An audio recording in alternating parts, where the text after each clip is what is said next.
దేవునికి స్తోత్రం. హల్లెలూయా. దేవుని సేవ చెయ్యాలి అని అనుకుంటున్నారా? అనుకుంటే కనుక ఒక మాట దేవుని వద్ద నుండి మీ కొరకు చెప్పాలి అని నేను సిద్ధపడ్డానండి ఈ సందేశాన్ని. ప్రభువారు మరి నన్ను ఏం చెప్పాలి అని అడుగుతున్నప్పుడు ఒక విషయాన్ని నాకు జ్ఞాపకం చేశారు హృదయంలో, మరి ఉదయకాల సమయంలో.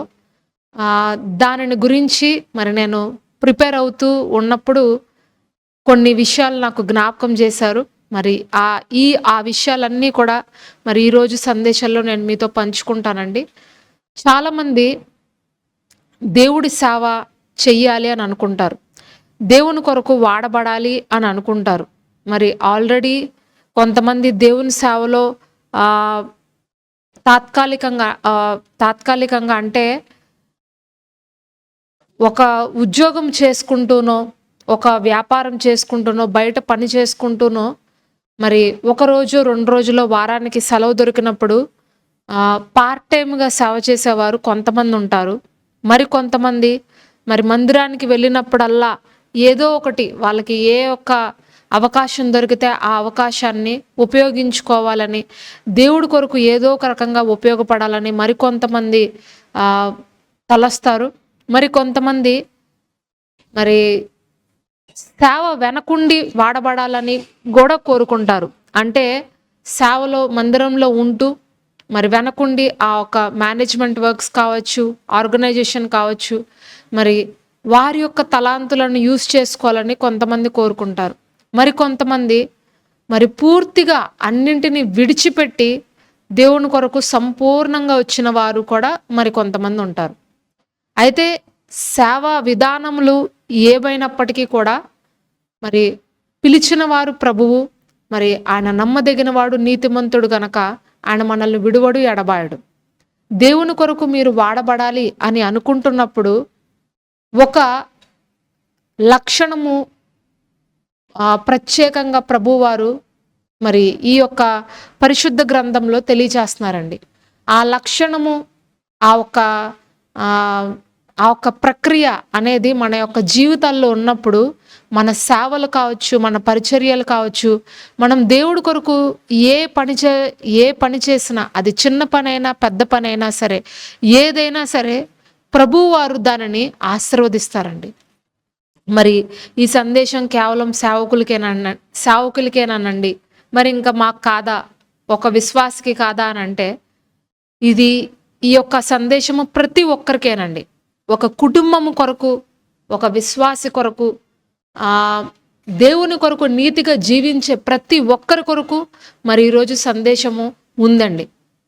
అయితే ముందుగా మనము ఫిలిప్పీలకు రాసినటువంటి పత్రికను ఒక్కసారి చూద్దాము. ఫిలిప్పీలకు రాసినటువంటి పత్రిక 3వ అధ్యాయము. ఇక్కడ 2 స్త్రీల గురించి పౌలు భక్తుడు చెప్తున్నారండి. మరి ఆ 2 స్త్రీలు ఎవరో మనం చూద్దాము. ఫిలిప్పీలకు రాసినటువంటి పత్రిక 4వ అధ్యాయము 1-2 వచనాల్లో ఈ విధంగా రాయబడింది. కావున నేను అపేక్షించు నా ప్రియ సహోదరులారా, నా ఆనందమును నా కిరీటమును అయ్యున్న నా ప్రియులారా, ఇట్లు ప్రభునందు స్థిరులై యుండుడి, ప్రభునందు ఏక మనస్సు గలవారై యుండుడి. యువోదియను సుంటుకేను బతిమాలు కొనుచున్నాను. హల్లెలూయా. చూడండి, ఇక్కడ ఆ 2 స్త్రీలు ఎవరు అంటే యువోదియను, సుంటుకేను.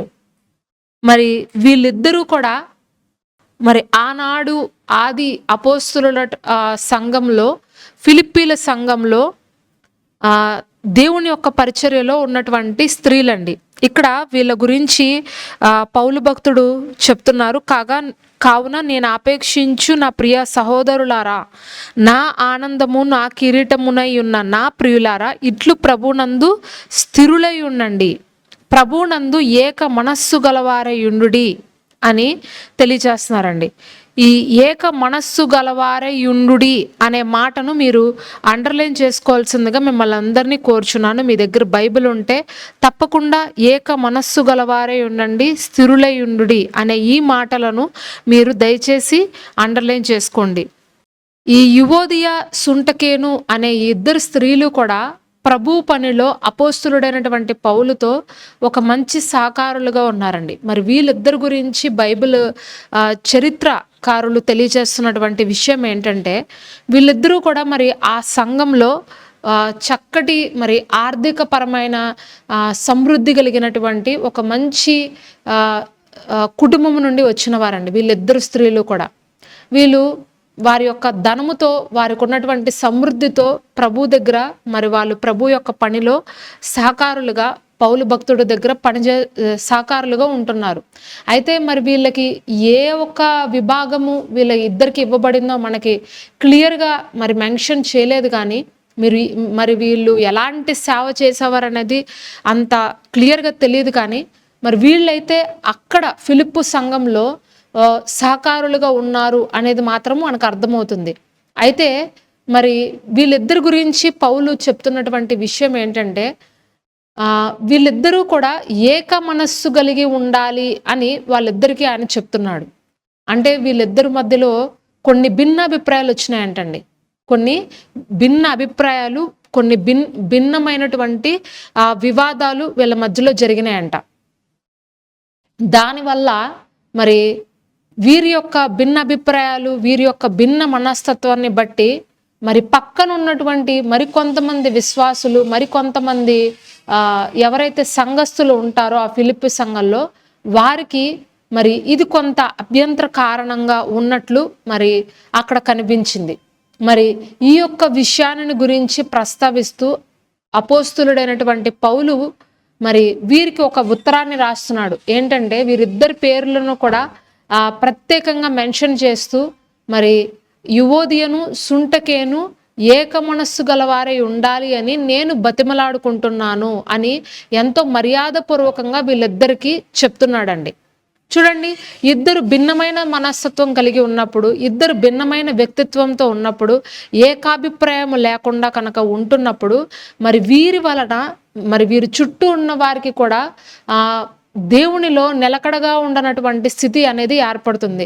ఒక భిన్నమైన వివాదాలు మధ్యలో కనుక, కొన్ని తర్కాల మధ్యలో, కొన్ని వివాదాల మధ్యలో కనుక మనము ఉంటున్నప్పుడు సరిగా క్రీస్తులో బలహీనంగా లేని వారు ఏమైపోతారంటే, మరి వాక్యము అప్పుడప్పుడే నేర్చుకుంటున్న వారు ఏమవుతారంటే, మరి వీరి మాటలు నమ్మాలా, మరి వారి మాటలు నమ్మాలా, వీరు చెప్పేది నిజమా, వారు చెప్పేది నిజమా అనేటువంటి ఒక సగం సగము ఒక సగం సగము భక్తిలోనే వాళ్ళు ఉంటూ మెచ్యూరిటీ లేకుండా వాళ్ళు క్రీస్తులో నుండి త్రోవ తప్పిపోయేటువంటి అవకాశాలు ఉంటాయి.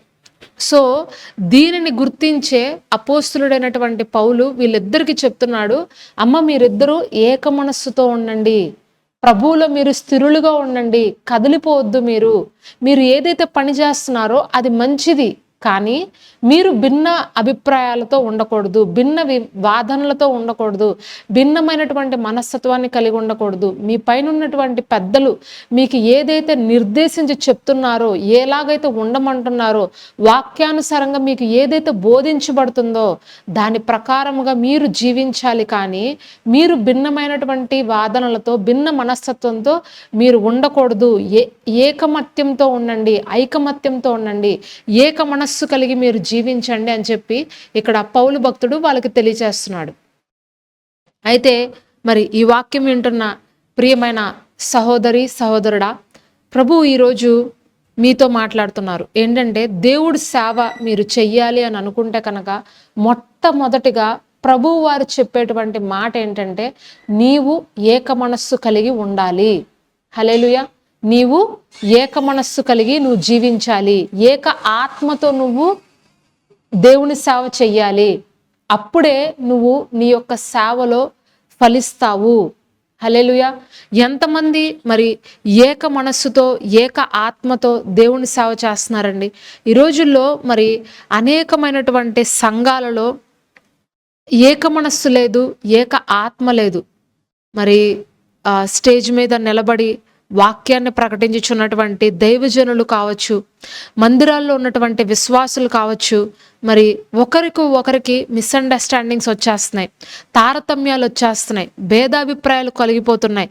మరి దీనంతటికీ గల కారణం ఏంటంటే పరిశుద్ధాత్మ యొక్క సహవాసం లేకపోవడం వల్ల, ఏక మనస్సు లేకపోవడం వల్ల, ఏక ఆత్మ కలిగి మరి దైవజనులు మరి సేవ చేయకపోవడం వలన సంఘాలలో కొంతమంది విశ్వాసులు మరి ఈరోజు చెదిరిపోతున్నారు.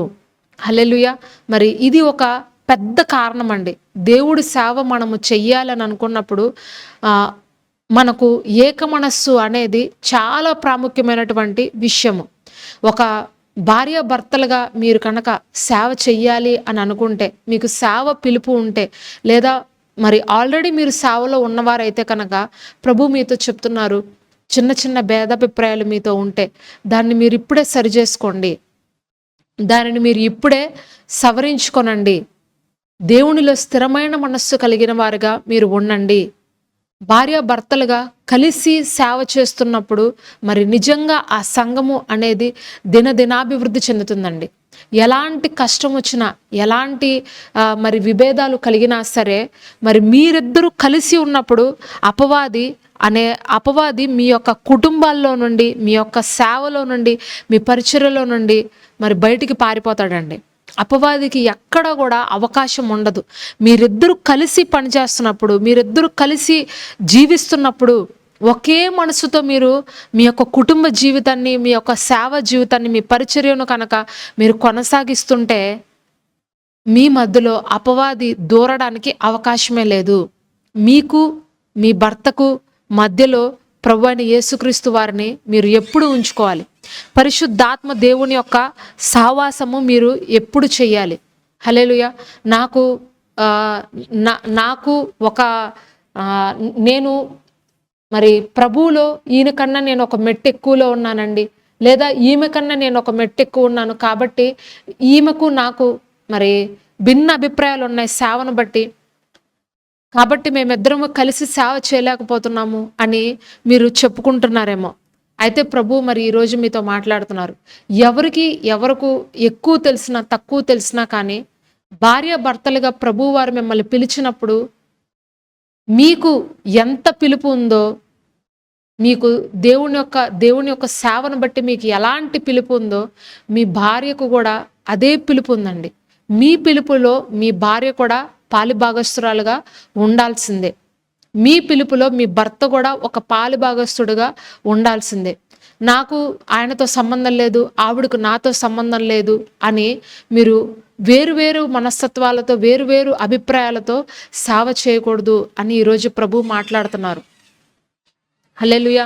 ఈరోజు మరి భర్త తను సేవ చెయ్యాలని ఆసక్తి కలిగి ఉన్నప్పుడు కొంతమంది భార్యలు వాళ్ళని వెనక్కి లాగుతారు. ఇప్పుడు వద్దులేండి, మరి కొంతకాలం అయిన తర్వాత, మనం సెటిల్ అయిన తర్వాత మనము సేవ చేద్దాము, మనము అప్పుడు వెళ్దామండి అని చెప్పి మరి చక్కగా పరిగెడుతున్నటువంటి ఒక వ్యక్తిని వెనక్కి లాగుతారు. మరి నాకు ఒక సహోదరుడు తెలుసండి. మరి ఆయన చాలా బాగా దేవుడి సేవలో వాడబడుతున్నారు. ఆయన ఫ్రంట్ ఉండి కనపడేదానికన్నా కూడా వెనకుండి సేవ చేసేటువంటి వ్యక్తి అండి ఆయన. ఎవరికి కనపడేవారు కాదు, కానీ మంచి మనస్సుతో, నీతి కలిగిన మనస్సుతో ఆయన సేవ చేసేవారు. నిజంగా మరి ఆయన యొక్క సేవ విధానం చూసినప్పుడు, ఆయనకు దేవుడిపై ఉన్నటువంటి ఆసక్తి చూసినప్పుడు నాకు చాలా ముచ్చట అనిపించేది. చూస్తున్నటువంటి నాకే ఎంతో ఆనందం కలిగేది ఆ బ్రదర్ని చూస్తే. మనసులో అనుకునేదాన్ని, ఈయనను బట్టి ప్రభు ఇంకెంత సంతోషిస్తున్నారో అని.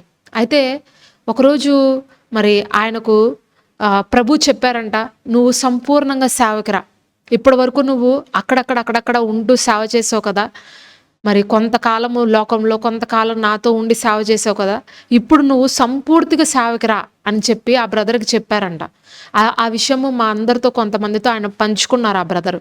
అయితే మరి తన భార్యకు ఆ విషయం చెప్పినప్పుడు తన భార్య అన్నారంట, మనకిద్దరు ఆడపిల్లలు ఉన్నారు కదండి, మరి వాళ్ళని చదివించుకోవాలి మనము, ఇప్పుడు ఉన్న ఊరు విడిచిపెట్టి మనము పక్కూరి వెళ్ళి మరి అక్కడ వెళ్ళి సేవ చేయాలంటే అక్కడ పరిస్థితులు ఎలాగుంటాయో మనకు తెలియదు.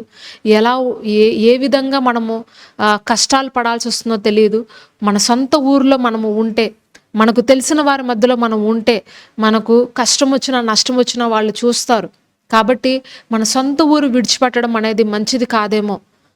మీరు ఇప్పటి వరకు ఎలా చేస్తున్నారో అలాగే చేయండి. ఇప్పుడు ఇవన్నీ విడిచిపెట్టి వెళ్ళడం వల్ల మనము నష్టపోవాల్సి వస్తుందేమో అని చెప్పినప్పుడు మరి ఆ సహోదరులు వెనక్కి వెళ్ళిపోయారండి. ఆయన చెయ్యవలసిన పని ఆయన చేయలేదు. ఆయన దేవుడి కోసం ఆయన నిలబడాల్సింది ఆయన నిలబడకుండా మరి వెనక్కి వెళ్ళిపోయారు. కొంతకాలానికి మరి కోవిడ్ రావడము, ఆ ఒక్క కోవిడ్లో మరి ఆ బ్రదర్కి కూడా చాలా సివియర్గా కోవిడ్ అటాక్ అయ్యి ఆయన ప్రభునందు నిద్రించారు. ఆయన చెయ్యాలి అని అనుకున్న సేవను ఆయన చేయలేకపోయారండి. చూడండి, ఒకవేళ నిజంగా వాళ్ళిద్దరూ ఏక మనస్సు కలిగి ఏక ఆత్మ కలిగి తన భర్త ఆమెకు చెప్పినప్పుడు ఆ పిలుపును కనుక ఆమె అంగీకరించి ఉండుంటే మరి చక్కగా మరి ఈరోజు వాళ్ళు ఆ సేవ ముందుకు వెళ్ళేదేమో, మరి ముందుకు కొనసాగేదేమో. మరి కొన్ని కుటుంబాలలో ఇలాంటి పరిస్థితులు చూడాల్సి వస్తుందండి. మీరు నిజంగా ఏక మనస్సు కలిగి ఏక ఆత్మ కలిగి కనుక ఉన్నవారైతే, మీరు మీ భర్త, మీరు మీ భార్య, మీకు దేవుడు ఏదన్నా చెప్పారనుకోండి, అది ఇద్దరికి కూడా ఇష్టమైపోతుందండి. అది ఎంత కష్టమైనా సరే మీరిక నో చెప్పలేరు దేవుడికి. మీరిక దానికి వద్దు, ఇది ఏమవుతుందో, ఇది ఎలా జరుగుతుందో అనేక మీరు చెప్పలేరు. ఎందుకంటే మీ ఇద్దరి మనస్తత్వాలు క్రీస్తుతో ముడిపడిపోయినాయి. మీ ఇద్దరి అభిప్రాయాలు దేవునిలో జతపడిపోయినాయి.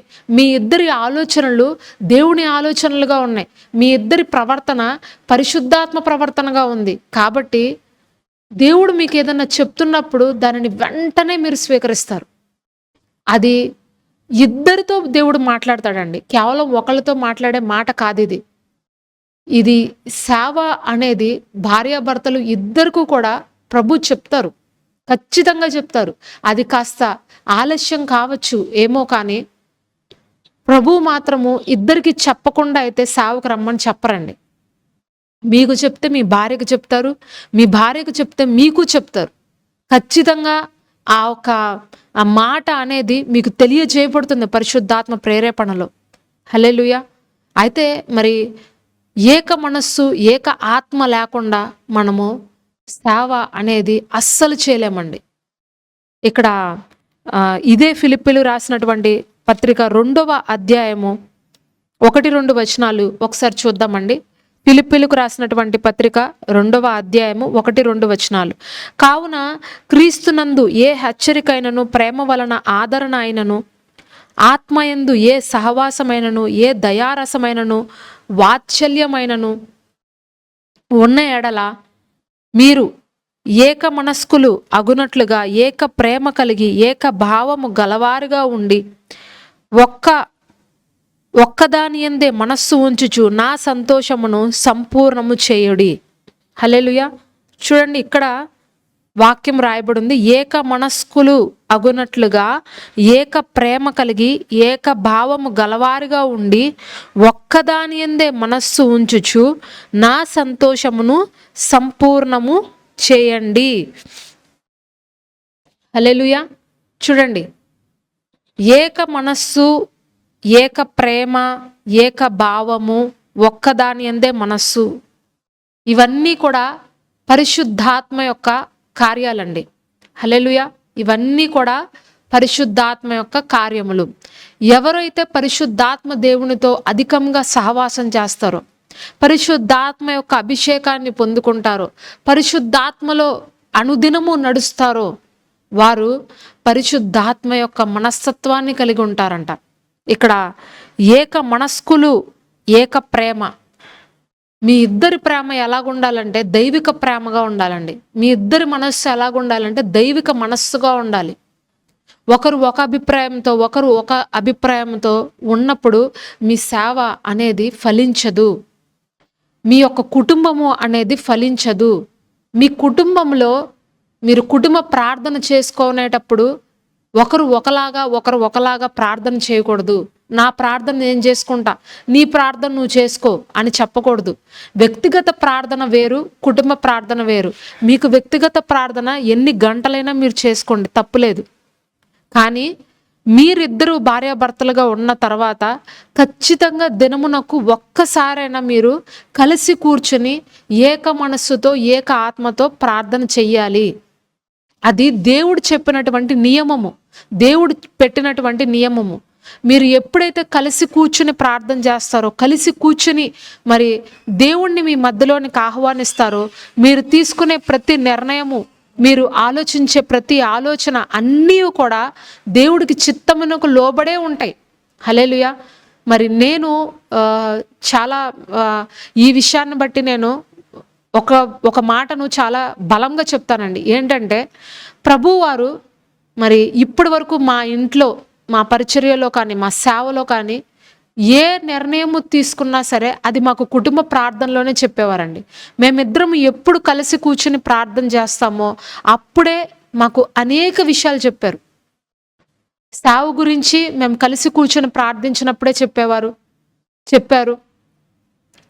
అలాగే మేము సంపూర్ణ సేవకు రావాలి అని ప్రభువారు మేము కుటుంబ ప్రార్థనలో ఉన్నప్పుడే చెప్పారు. మరి ఈ పంజాబ్ రావాలని కుటుంబ ప్రార్థనలో ఉన్నప్పుడే చెప్పారు. మందిరం కట్టమని కుటుంబ ప్రార్థనలో ఉన్నప్పుడే చెప్పారు.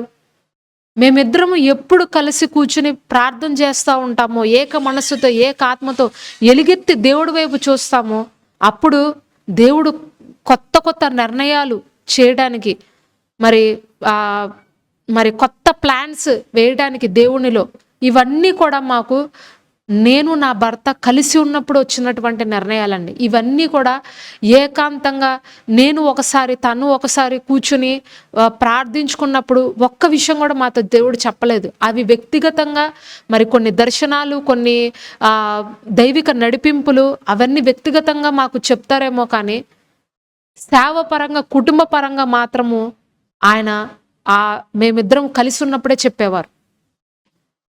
అయితే ఆ మాట ఎప్పుడు ప్రభువారి దగ్గర నుండి వచ్చినా సరే మేము దానిని చాలా సంతోషంగా స్వీకరించే వాళ్ళమండి. ఎందుకంటే నా మనసు, నా భర్త మనసు ఇద్దరిది కూడా దేవునితో మిళితమైపోయింది. ఆయన యొక్క నడిపింపులతో మేము నడుస్తున్నాము ఇన్ని సంవత్సరాల నుండి.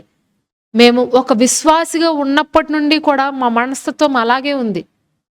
మాకు పరిశుద్ధాత్మ దేవుడు ఏ వరము ఇచ్చినా సరే అది ఇద్దరికి ఒకేసారి ఇచ్చేవారు. మా ఇద్దరికి అన్య భాషల వరము ఒకేసారి వచ్చింది, వేరువేరుగా రాలేదు. ఒకేసారి మేము ఆ పరిశుద్ధాత్మలో మండించబడ్డాం. పరిశుద్ధాత్మలో ఆ బాప్తిస్మం కూడా ఇద్దరం ఒకేసారి పొందుకున్నాము. మరి సేవ పిలుపు కూడా నాకు ఒకసారి, తనకొకసారి రాలే, ఇద్దరికి ఒకేసారి దేవుడు చెప్పాడు. ఇవన్నీ నేను మీకు ఎందుకు చెప్తున్నానంటే ఏక మనస్సు ఏక ఆత్మ అనేది చాలా మరి ఈ రోజుల్లో ప్రాముఖ్యమైందండి. అపవాది వీటిల్ని పాడు చేయడానికి అనేక రీతులుగా మరి ప్రయత్నిస్తాడు.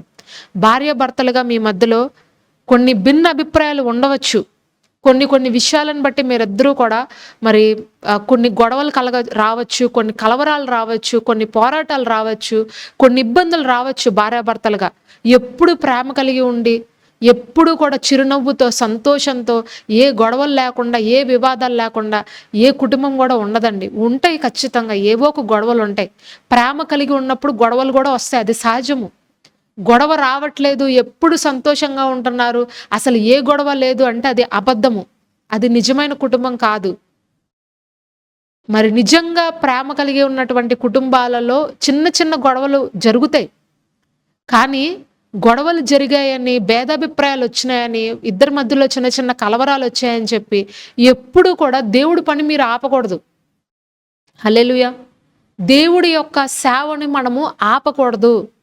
నా భర్త నాతో సహకరించట్లేదండి కాబట్టి నేను దేవుడి సేవ చేయను అని మీరు చెప్పకూడదు. నా భార్య నాతో సహకరించట్లేదండి కాబట్టి నేను దేవుడి సేవ చేయను అని మీరు చెప్పకూడదు. మీకు తెలుసా అండి విలియం కేరీ అనేటువంటి మిషనరీ గురించి? విలియం కేరీ ఆయన ఇంగ్లాండ్ నుంచి మన దేశానికి వచ్చారు, భారతదేశానికి.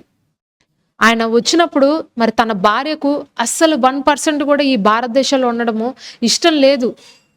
కానీ తన భర్త ఏం చెప్పారంటే, ప్రభు మనల్ని పిలిచారు, మనము కుటుంబంగా వెళ్ళాలి, కాబట్టి నువ్వు నాతో రా అని, ఇది దేవుడి చిత్తము అని చెప్పినప్పుడు ఆమె మరి దేవుడి చిత్తము అని చెప్పినప్పుడు ఆ మాటకు ఒబే ఆమె ఇక్కడికి వచ్చింది.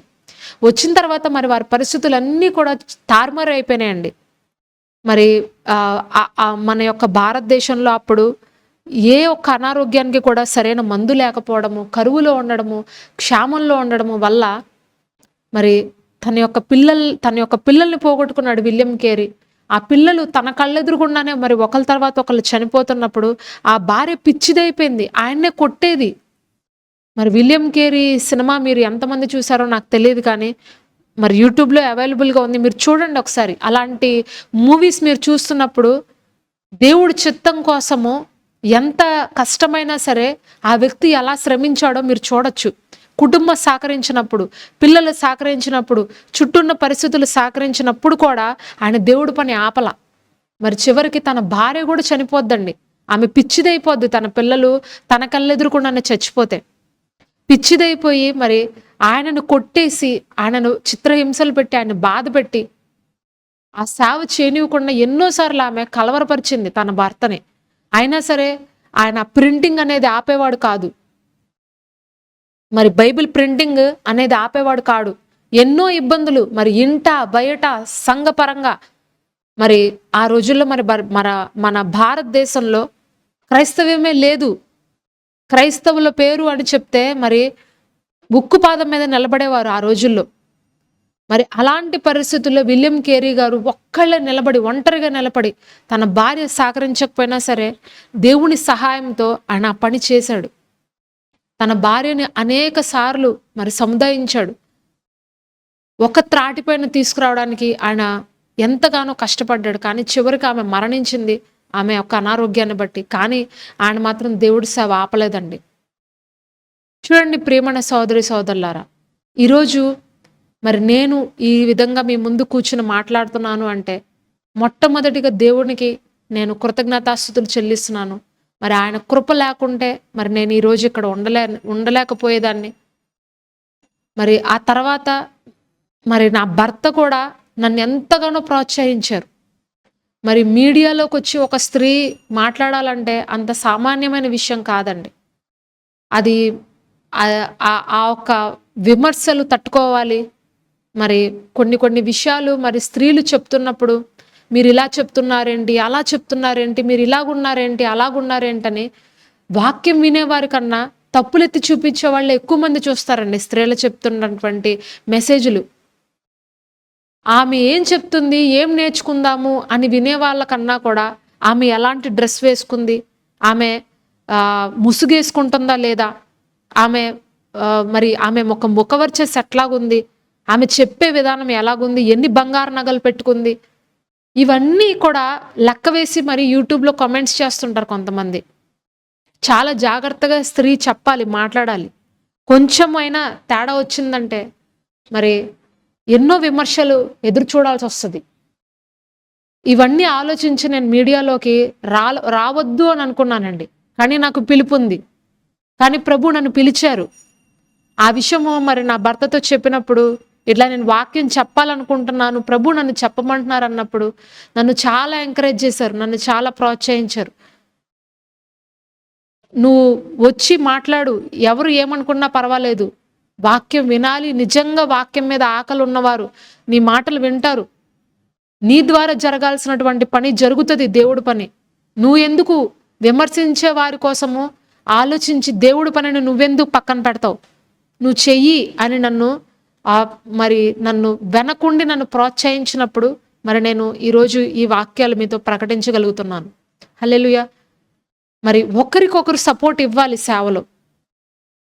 మరి పంజాబ్ వచ్చినప్పుడు కూడా మరి నా భర్తకి నేను సపోర్ట్ చేశాను. మరి తను కొంచెము పిల్లల గురించి ఆలోచించారు, నా గురించి ఆలోచించారు. ఫ్యామిలీతో మనం వెళ్తున్నాం, ఎలాగా ఏంటి అని అన్నప్పుడు ఏం పర్వాలేదండి, మనం వెళ్దాం, దేవుడు అక్కడ మనకు సహాయం చేస్తారు. ఎన్ని కష్టాలైనా సరే కుటుంబంగా కలిసి మనం ఫేస్ చేద్దాం. మీరు అక్కడ నేను ఇక్కడ కాదు, అందరం కలిసి వెళ్దాం. దేవుడి కోసం మనం అందరం కలిసి వెళ్దాం. అందరం అక్కడే ఉంది పని చేద్దాం. కష్టమైన నష్టమైన ఏదైనా సరే కలిసి అనుభవిద్దాం అని ఒకరినొకరం ప్రోత్సహించుకునేంత దూరం మేము వచ్చాం. హల్లెలూయా. మరి ఈ రోజుల్లో అనేక కుటుంబాలలో ప్రోత్సాహము కరువైపోయింది. శ్రమ అయినా సరే కలిసి శ్రమ పడడము, కష్టాలైనా సరే కలిసి కష్టపడ్డము అనేది మనము ఎప్పుడు నేర్చుకుంటామంటే ఏక మనస్సు ఉన్నప్పుడు, ఏక ఆత్మ ఉన్నప్పుడు, ఏక మనస్సు ఏక ఆత్మ ఉన్నప్పుడు త్యాగం చేస్తామండి, సమర్పణ వస్తుందండి, మరి ఓర్పు ఉంటుందండి. ఒకళ్ళు పడిపోతున్నప్పుడు ఇంకొకరు వాళ్ళని లేపుతారండి. ఒకళ్ళు మరి ఆ కోపముతో ఉగ్రులైపోతున్నప్పుడు ఇంకొకరు వాళ్ళని దైవికమైన ప్రేరేపణతో, ఆ దైవిక మనస్సుతో వాళ్ళని సమాధానపరుస్తారు. సో ఇద్దరు కలిసి ఉండడము, ఇద్దరు కలిసి చేయడము అనేది దేవుని చిత్తము, దేవుని పిలుపు, దేవుని యొక్క ప్రణాళిక. హల్లెలూయా. మరి ఇక్కడ మార్కు సువార్త 6వ అధ్యాయం ఒకసారి చూద్దాం రండి. మార్కు సువార్త 6వ అధ్యాయము 7వ వచనం నుండి చూద్దాము. ఆయన 12 శిష్యులను తన యొద్దకు పిలిచి వారిని ఇద్దరినిద్దరిగా పంపుచు అపవిత్రాత్మల మీద వారికి అధికారము ఇచ్చి ప్రయాణము కొరకు చేతి కర్రను తప్ప రొట్టెనేనను జాలనేనను సంచుల సొమ్మునేనను తీసుకొనక చెప్పులు తొడుగుకొనుడనియు 2 అంగీలు వేసుకొని వద్దనియు వారికి ఆజ్ఞాపించను. చూడండి, ఇక్కడ యేసుక్రీస్తు ప్రభు వారు తన 12 శిష్యులను పిలిచి వారిని ఇద్దరిద్దరుగా పంపించాడంట. హల్లెలూయా. ఇద్దరిద్దరుగా పంపించాడంటండి వాళ్ళని. ఒక్కొక్కరిగా ఆయన వాళ్ళని పంపలేదు, కానీ ఇద్దరిద్దరుగా మీరు వెళ్ళండి, ఇద్దరిద్దరుగా వెళ్ళి అపవిత్రాత్మల మీదను మీరు గద్దించండి, వాటిని వెళ్ళగొట్టండి, మీరు అక్కడికి వెళ్ళి నా కార్యాలను మీరు చెయ్యండి అని ఆయన చెప్పారంట. పరిశుద్ధాత్మ దేవుడు ఐక్యమత్యము కోరుకునే దేవుడు అండి, ప్రేమ కలిగి ఉండే దేవుడు అండి. హల్లెలూయా. సహోదరులు ఐక్యత కలిగి ఉండట ఎంత మేలు, ఎంత మనోహరము అని కీర్తనల గ్రంథంలో వ్రాయబడి ఉంటది. మనము ఐక్యత కలిగి జీవించాలి, ఇద్దరిద్దరుగా పని చెయ్యాలి, ఒక్కరిగా సేవ చేయడము, ఒక్కరిగా ఉండడము, ఒకరు ఒకలాగా ఉండడము అనేది దేవుడి చిత్తము కాదు. నోవాహు ఓడ చేసినప్పుడు, ఆ ఓడను తయారు చేయమని చెప్పినప్పుడు నోవాహుతో దేవుడు చెప్పిన మాట ఏంటంటే, ప్రతి జాతి జంతువును దాని జతతో కలిపి నువ్వు తీసుకురా అంటాడు. దేవుడు ఎక్కడా కూడా ఒక్కటిగా ఏది చేయలేదండి. ఆదామును తయారు చేసినప్పుడు ఆదాము ఒంటరిగా ఉండడము మంచిది కాదు అని చెప్పి తన సాటి అయిన సహకారిని చేసి అవ్వను కూడా ఆయనతో జతపరిచాడు. వాళ్ళిద్దరూ కూడా మరి ఒకరినొకరు చూసుకున్నప్పుడు వాళ్ళు ఆ ఒక్క ప్రేమ కలిగి వాళ్ళిద్దరూ కూడా భార్య భర్తలుగా వారి యొక్క కుటుంబాన్ని కట్టుకున్నారంట అక్కడ. హల్లెలూయా. మరి అబ్రహాము శారా గారు ఏక మనస్సుతో ఏక ఆత్మతో దేవుడిచ్చినటువంటి వాగ్దానము కొరకు మరి వాళ్ళు కనిపెట్టినప్పుడు ఇస్సాకు అనేటువంటి వాగ్దాన పుత్రుడిని వారు 100 సంవత్సరాల వయసులో పొందుకున్నారు. హల్లెలూయా. మరి ఇక్కడ మనము కలిసి ఉండడము, కలిసి సేవకు వెళ్ళడము, కలిసి పరిచర్య చేయడము, కలిసి ప్రతి నిర్ణయము తీసుకోవడము, కలిసి మరి ప్రతి స్థలానికి వెళ్ళడము అనేది దేవుడి చిత్తము. ఇది దేవుని సేవలో ఒక ప్రధానమైనటువంటి భాగము. హల్లెలూయా. చూడండి, మీ ఇంట్లో ఏదన్నా ఒక వస్తువు కొనుక్కుంటున్నప్పుడు కలిసి వెళ్ళండి, కలిసి వెళ్ళి నిర్ణయం తీసుకుని ఆ ఒక వస్తువుని కొనుక్కోండి.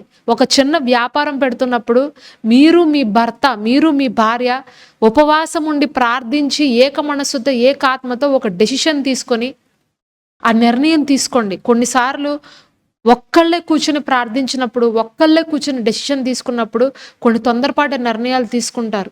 ఇద్దరి అభిప్రాయాలు, ఇద్దరి ఆలోచనలు కలవడం అనేది చాలా మంచిదండి. ఒక కుటుంబము ఎదగాలి, ఆర్థికంగా ఎదగాలి, ఆధ్యాత్మికంగా ఎదగాలి అని అంటే అది ఇద్దరి సహకారంతోనే అవుతుంది. ఇద్దరి ఆలోచనలు క్రీస్తుతో మిళితమైనప్పుడే జరుగుతుంది. ప్రభువారు ఇద్దరిద్దరిని పంపించారంట, ఇద్దరిద్దరుగా వెళ్ళారంట. ప్రభువారు ఎక్కడికి వెళ్ళినా తన శిష్యులను వెంట పెట్టుకుని వెళ్ళేవారండి. ఆయన కలిసి ఉండడానికి ఇష్టపడే దేవుడు, వేరుపడి ఉండడానికి ఇష్టపడే దేవుడు కాదు. వేరుండగోరువాడు స్వేచ్ఛానుసారుడు అని వాక్యం రాయబడిందండి సామెతల గ్రంథంలో. వేరు పడిపోవాలి, వేరుగా ఉండాలి. నా భర్తతో నాకు వద్దు, నా భార్యతో నాకు వద్దు, నేను వేరుగా ఉంటాను, నా బతుకు నేను బతుకుతాను, నా సేవ నేను చేస్తాను అని అనుకున్న సేవలు ఎప్పటికీ ఫలించవు. కలిసి చేసే సేవ, కలిసి ఉండే జీవితము, కలిసి ఉండే కుటుంబము ఎంతో చక్కనైన కుటుంబం, క్రీస్తుని కలిగి ఉన్నటువంటి కుటుంబం.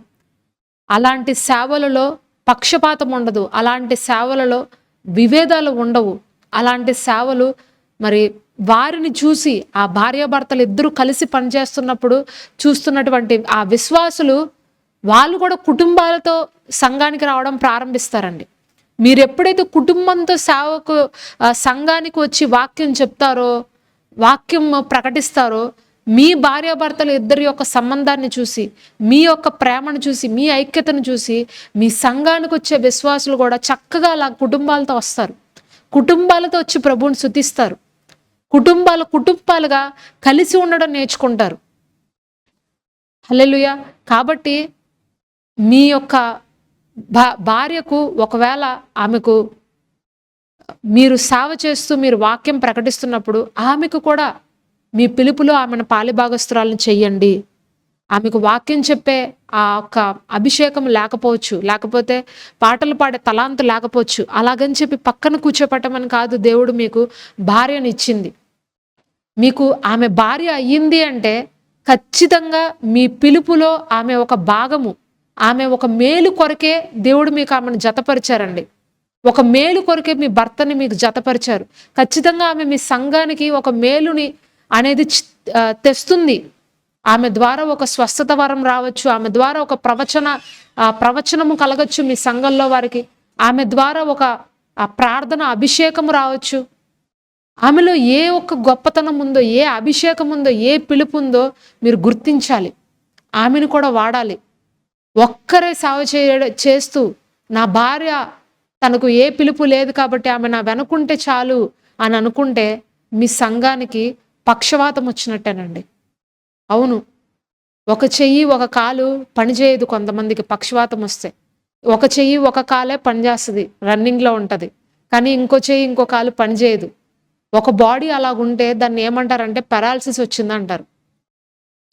మీ సంఘము అలా ప్యారలైజ్డ్గా ఉండకూడదు, పక్షవాతంతో ఉండకూడదు. ఇద్దరు కలిసి ఉన్నప్పుడు ఆ ఒక్క సంఘము అనేది దినదినాభివృద్ధి చెందుతుంది. మీ సంఘాల్లో ఉన్న కుటుంబాలు ఆశీర్వదించబడతాయి, దీవించబడతాయి.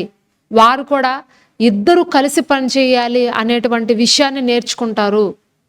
మీ పిల్లలు ఆ విధంగా నేర్చుకుంటారు. కాబట్టి ప్రియమైన సోదరి సోదరులారా, ఏక మనస్సు, ఏక ఆత్మ, ఏక ఆలోచన అనేది చాలా ప్రాముఖ్యమైనది. దేవుని సేవలో కావచ్చు, కుటుంబంలో కావచ్చు, ఐక్యత లేకుండా, క్షమాపణ లేకుండా, ప్రేమ లేకుండా మనము సేవ చేయలేము, కుటుంబాన్ని నడిపించుకోలేము. హల్లెలూయా. మరి పెంతెకోస్తు దినమున మేడగదిలో మరి శిష్యులందరూ కలిసి కూర్చుని ఏక మనస్సుతో, ఏక ఆత్మతో, ఏక భావముతో వాళ్ళు ప్రార్థించారంట దేవుని యొక్క అభిషేకము కొరకు. మరి వాళ్ళందరూ ఏక మనస్సుతో ఆ రోజు ప్రార్థించటం వల్ల పరిశుద్ధాత్మ దేవుడు అగ్ని జ్వాలల వంటి నాలుకలుగా విభాగింపబడి ఒక్కొక్కరి పైన వాలాడంటండి. వచ్చిన ప్రతి ఒక్కరూ కూడా అభిషేకం పొందారు. ఆ రోజు వచ్చిన ప్రతి ఒక్కరూ కూడా పరిశుద్ధాత్మ దేవుని యొక్క ఆ ఒక గొప్ప శక్తిని వాళ్ళు ఆ రోజు అనుభవించగలిగారు. హల్లెలూయా. ఒక్కరు కూడా మిస్ అవ్వలేదు అందులో. ఈరోజు మీరిద్దరు కలిసి కూర్చున్నప్పుడు, మీరిద్దరు కలిసి ప్రార్థించినప్పుడు ఆత్మ దేవుడు గొప్ప శక్తిగా మీ మధ్యలోకి దిగుతాడు. హల్లెలూయా. మీరు ఎక్కడ ఇద్దరు కలిసి ఏక మనసుతో, ఏకాత్మతో చేతులు పట్టుకుని పరలోకం వైపు చేతులెత్తి దేవుడి శక్తిని కోరుకుంటారో, మీ కుటుంబాల్లో, మీ సంఘాల్లో దేవుడి శక్తి అమాంతంగా కిందకి దిగుతుందండి. హల్లెలూయా. మీ పిల్లలు వర్ధిల్లుతారు, మీ పిల్లల ఆరోగ్యం బాగుంటుంది, వాళ్ళు చక్కగా ఆశీర్వదించబడతారు. కొన్ని కుటుంబాలలో పిల్లలకి ఊరికూరికి అనారోగ్యాలు వస్తాయి. ఎందుకో తెలుసా? భార్యాభర్తలు ఇద్దరు కలిసి ప్రార్థించరు, కలిసి మాట్లాడుకోరు, కలిసి మరి జీవించరు. కాబట్టే పిల్లలు అనారోగ్యాల పాలైపోతారు. పిల్లలకి ఏదో ఒకమైనటువంటి వైకల్యము, వాళ్ళలో ఏదో ఒక బలహీనత, లోపాలు అనేది ఈరోజు అపవాది పడుతున్నాడు. ఏ కుటుంబం అయితే కలిసి ఉంటుందో, కలిసి జీవిస్తుందో అక్కడ ఆశీర్వాదము, అక్కడ ఆరోగ్యము, అక్కడ సమృద్ధి, అక్కడ ఆర్థికమైనటువంటి ప్రతి దీవెన ఇహమందు పరమందు అన్ని రీతులుగా మీరు పొందుకుంటారు. కాబట్టి ప్రియమైన సోదరి సోదరులారా, పౌలు శీలలు చెరసాలలో కూర్చున్నప్పుడు వాళ్ళిద్దరూ కలిసి ప్రార్థించి దేవుణ్ణి స్తుతించి కీర్తనలు పాడినప్పుడు భూకంపం వచ్చిందంట. అక్కడ చెరసాలలో ఉన్నటువంటి పునాదులు కదిలిపోయినాయంట. మరి చెరసాలలో ఉన్నటువంటి ఖైదీల యొక్క సంఖ్యలన్నీ విరగ్గొట్టబడి ఆ యొక్క గేట్స్ అన్ని వాటంతటా అవే ఓపెన్ అయిపోయినాయి అంటండి. హల్లెలూయా.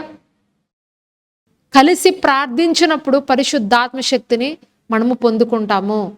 దేవుని యొక్క అగ్ని అభిషేకం అనేది మన మధ్యలో పనిచేస్తుంది. ఆత్మలో మనము బలపడతాము, ఆత్మలో మనము కొనసాగుతాము. సో మరి ఈరోజు మీరు ఏక మనస్సు కలిగి కనుక ఇంకా జీవించనట్లయితే, మరి ఇప్పుడే ఏక మనస్సుతో నేను ప్రార్థన చెయ్యాలి, ఏక మనస్సుతో నేను నా భార్య, నేను నా భర్త కలిసి ఉండాలి. ఇంతవరకు మా మధ్యలో అనేక విభేదాలు ఉన్నాయి, అనేక తారతమ్యాలు ఉన్నాయి, కానీ ఇక నుంచి మేము కలిసి ఉంటాము, కలిసి సేవ చేస్తాం, కలిసి సేవకు వెళ్తాం అని మీరు ఒక నిర్ణయం తీసుకోండి. ఎన్ని విభేదాలు వచ్చినా తిరిగి మరలా శాంతి సమాధానాలతో ఒకరినొకరు అర్థం చేసుకుంటూ ముందుకు కొనసాగండి. తప్పకుండా ప్రభు మీ కుటుంబాన్ని, మీ సేవను, మీ పరిచర్యను, మీరు చేస్తున్నటువంటి ఆ చిన్న చిన్న సేవలను ప్రభువారు ఆశీర్వదిస్తారు. యేసయ్యా యేసయ్యా యేసయ్యా